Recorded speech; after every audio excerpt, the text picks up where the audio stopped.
people who were passing through always made a stop in Pittsburgh. If we paint that picture again for people to remind them, or for younger people to inform them that at one time the Hill District was a safe, enjoyable, recreational asset, and it can be that again. We found that the issues that we were working to improve,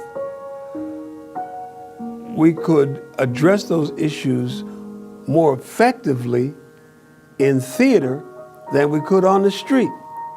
You can't do much about an abusive police officer on the street because they've got the power, they've got guns, they've got badges.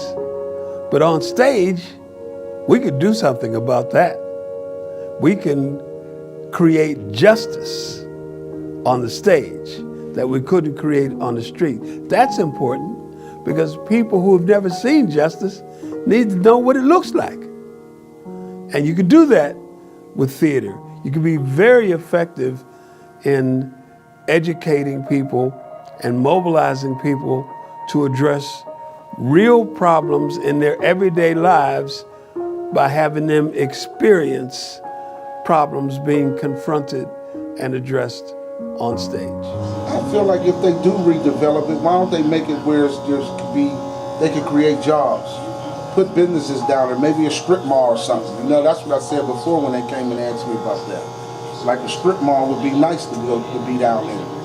You know, where you could create jobs for other people, not just build and then make people like the rich people just go move in and that's it.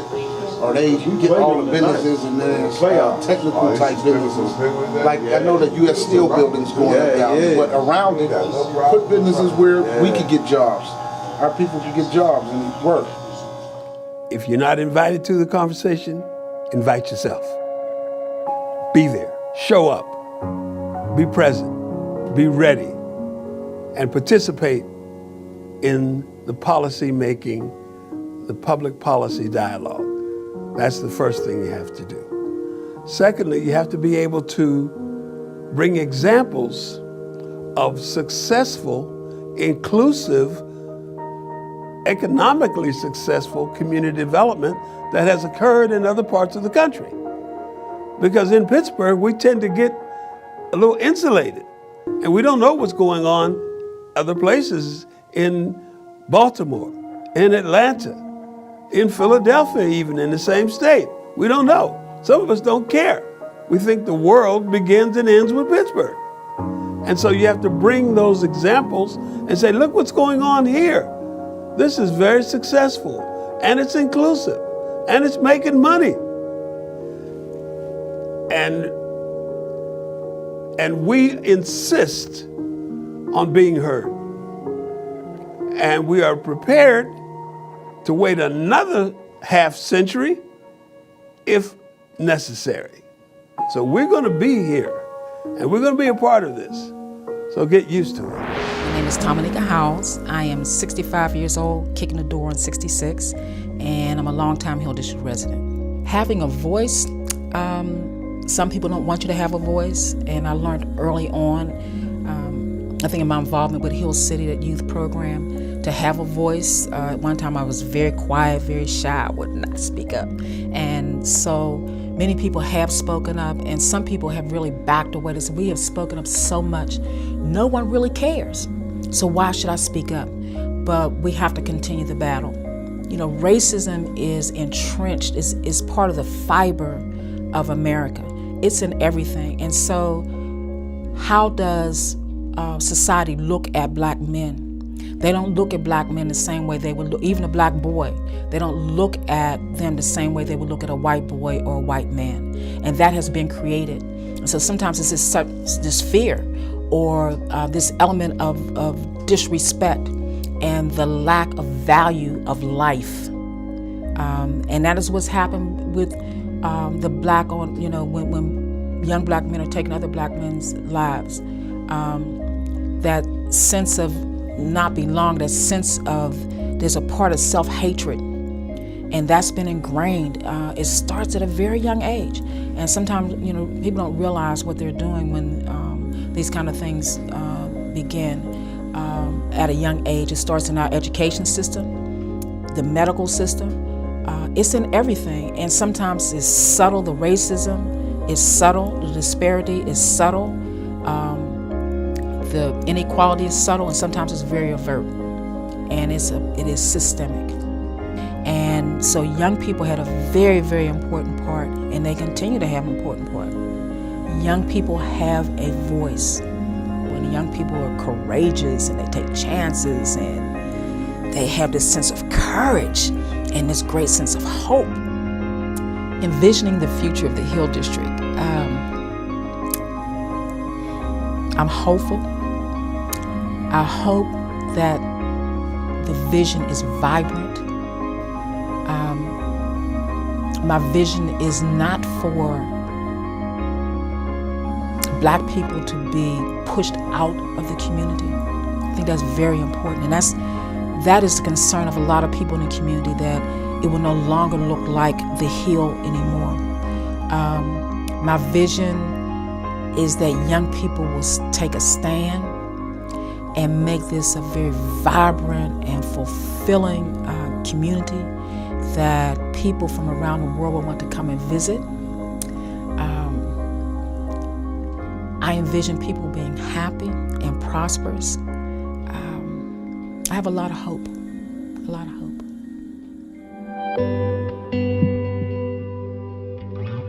People here, I don't think, understand the hollow ground that they walk on and just what this neighborhood means to the world. What I think is interesting about Radio Golf is that Radio Golf is the only play that August wrote that dealt with the middle class. None of his other plays dealt with the middle class. And I think to a large degree, what's really great about Radio Golf is that Wilson sets it as being about this plot of land. In the larger sense, the plot of land is the entire Hill District. It's not just this plot that you're reading about. And it's his kind of, and he's really taking to task some of his friends that have grown up with him, that are moving into the political landscape in Pittsburgh, and what they are not doing, and the struggles. So this kind of tangible thing that you still have, that folks used to know him, and the guys at Grandma B's are like, oh yeah, I knew August Wilson, and blah blah blah. Whenever he came back, he would still come around the hill. It's kind of a beautiful. So yeah, I guess that legacy is there. I mean, at least the energy is there. My eyes are dancing right there because I love just talking about the cat. But I think, I guess we do see his legacy because he's writing about his neighborhood. I think you still see it in the potential for what it could be. He used to say that he said he had a weird kind of relationship with his hometown. He said that when he was away from it, he couldn't. He really wanted to go back, but once he got back, he couldn't wait to leave. And I'm sure that has something, to really do with growing up here, 1945 when he was born, and everything that he saw. Those memories don't go away. So, and those memories are the catalyst for what he was able to write, what he was able to create artistically. So, I guess I see it. Yeah, I do see it because there are people that are still here that really, really are just mirrors of his work. My name is Kim Ill. I am 56 years old. I am from Highland Park, Pittsburgh, Pennsylvania. My childhood, I'm from the Hill District originally, and so I've lived in the Hill District all my childhood life. I am a product of the housing projects. So I lived in Elmore Square until I went to college. And my childhood consisted of life in an area that was not accepted as good, for lack of a better word. The Hill shaped me because I grew up in the 60s, and the Hill in the 60s was much different than the Hill now. There was a lot of entertainment. You know, you can go to the Crawford Grill, and there were people like Lena Horne that came into the city, and you can go downtown and everyone had white gloves on and high heel shoes and those little dresses like you see in those old movies. And so I had the opportunity to see a place that was creative. You know, it wasn't, this is before Martin Luther King riots. In 1968, the riots destroyed the Hill District.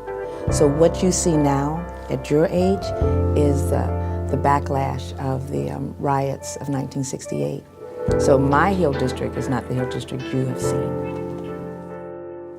After the riots and the looting, the energy definitely died. The music changed and the people changed. The concept of life without fear. You know, if you're in an area where there's looting and burning and gun shooting and chaos, now you don't want to go outside. You don't want to interact with other people. Mothers kept children in. I was not allowed to go to Whiteside Road, which is now Memory Lane. I was not allowed to go to Ammons Pool because what had happened was now we have this influx of heroin addicts, because also the Vietnam War was going on, so there was a lot of heroin addicts. And my mother became very protective. She was a single mother. Me and my two sisters were not allowed to travel as far as we used to. So the music changed, the people changed, the Hill changed.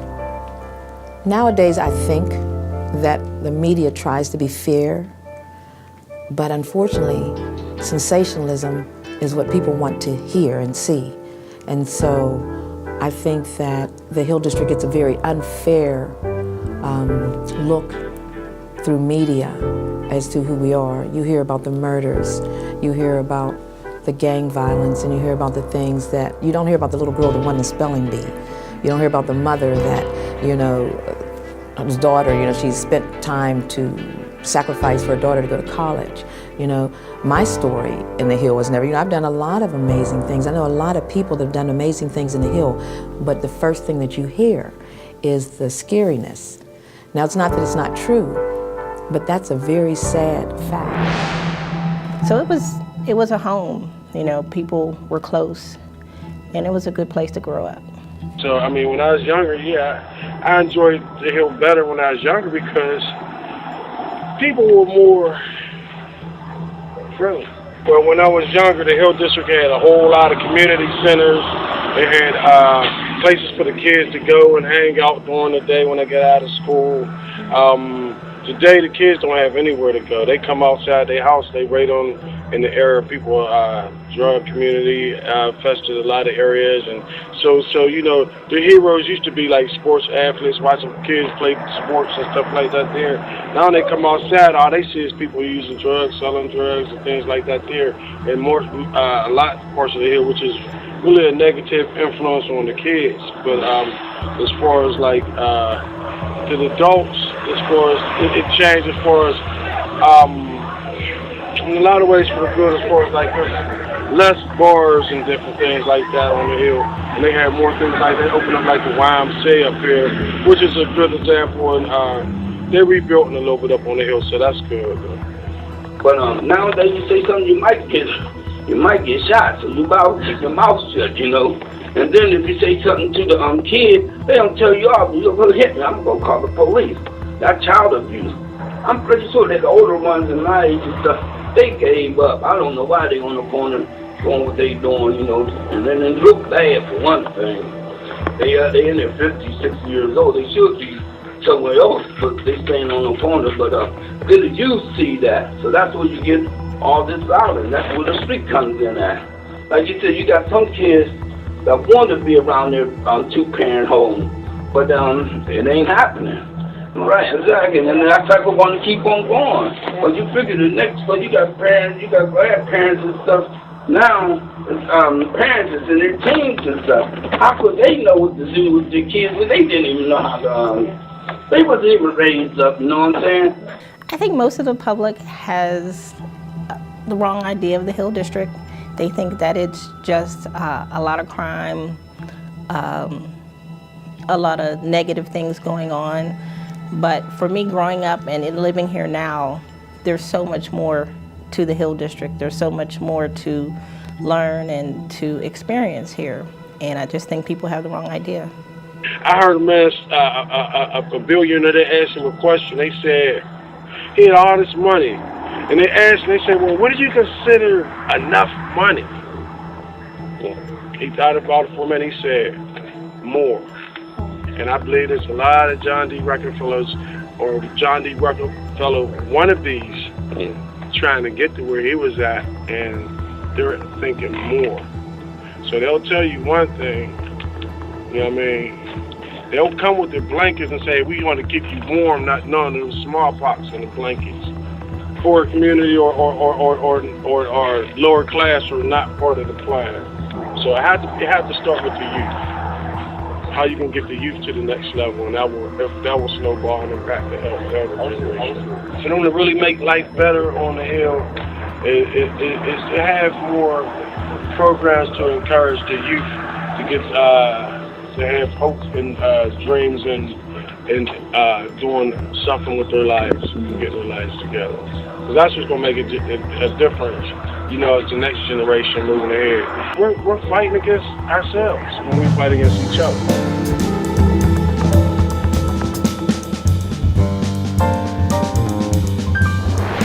The Hill District was like when I first came, it was bustling.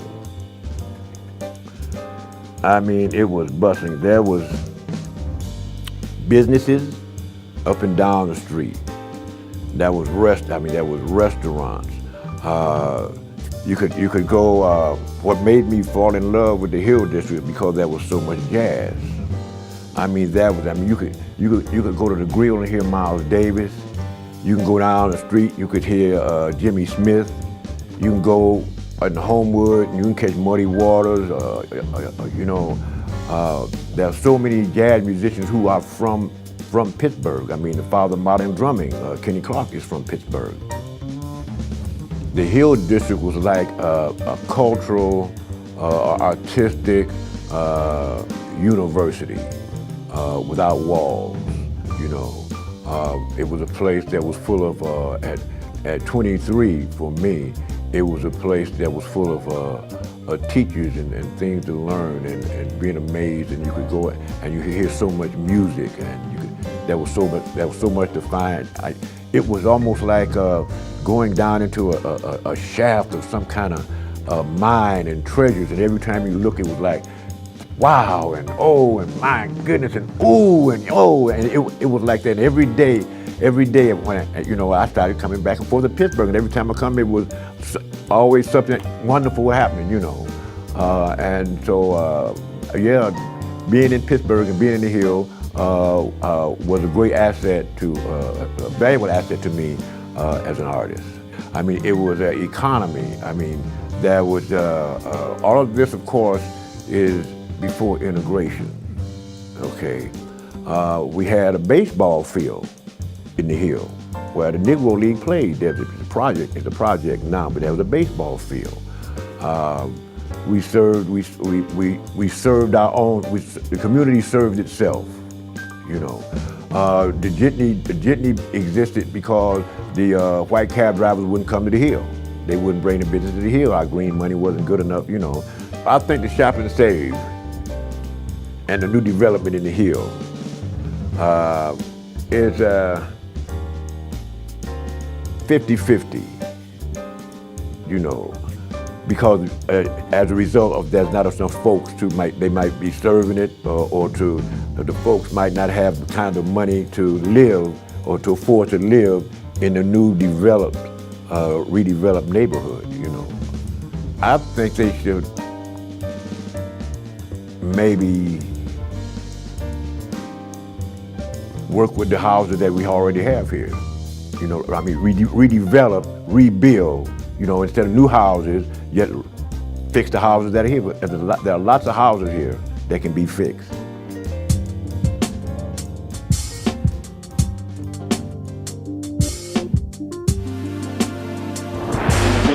50s into the early 60s, they destroyed the whole business climate of Black America in Pittsburgh.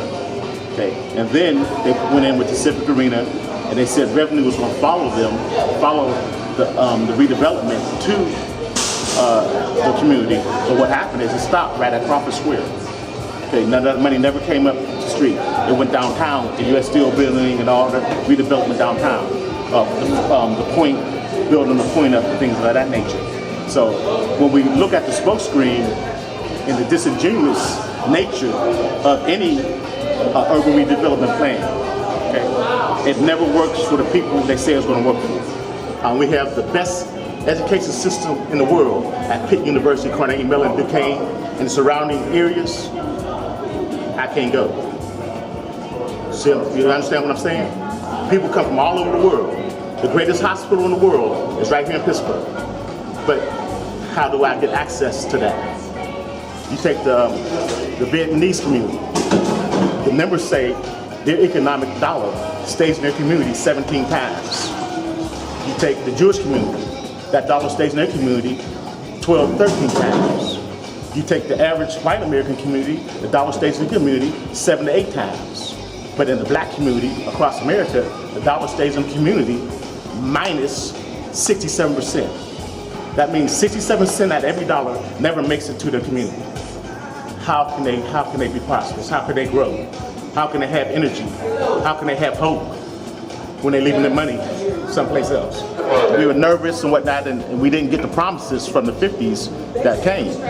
So they put a smokescreen in civil rights, and they covered it in civil rights, but there's never been civil rights.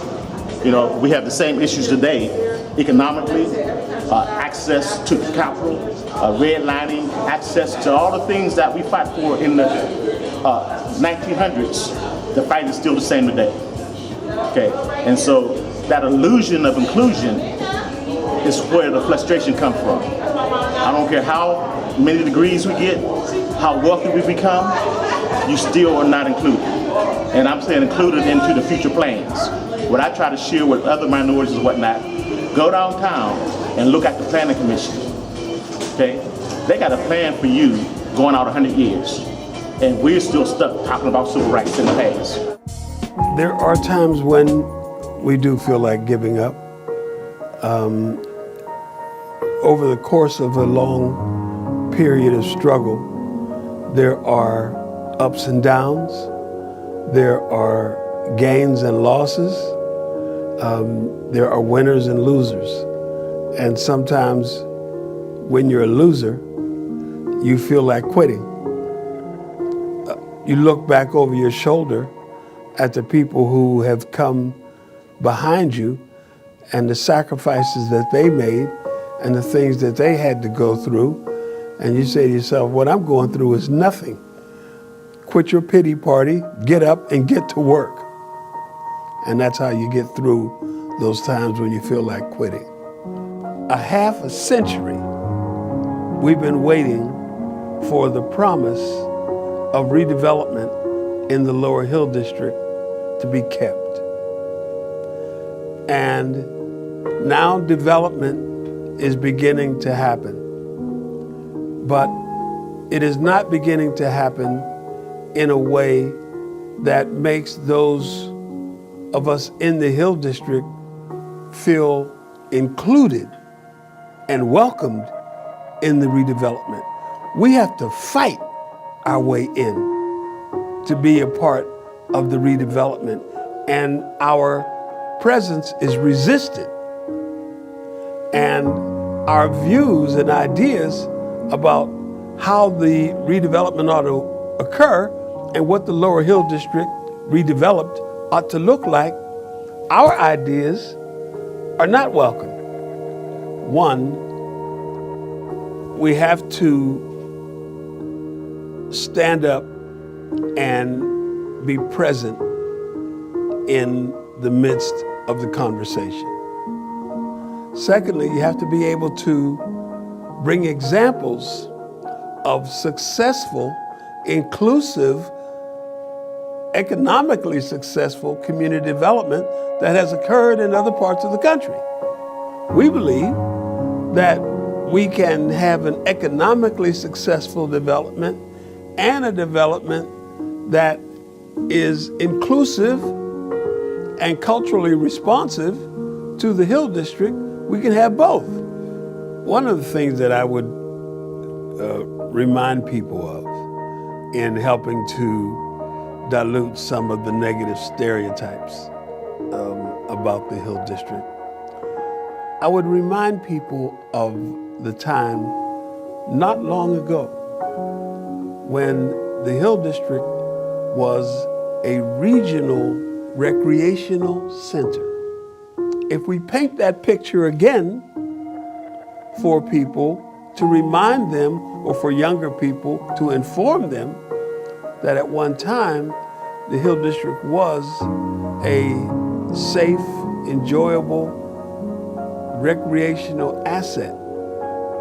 And it can be that again if we work on it and include everyone. So the gradual development that I speak of is taking place. It's happening. We see signs of it. There are setbacks that occur. We accept them as part of the journey. We deal with them, resolve them, and keep going.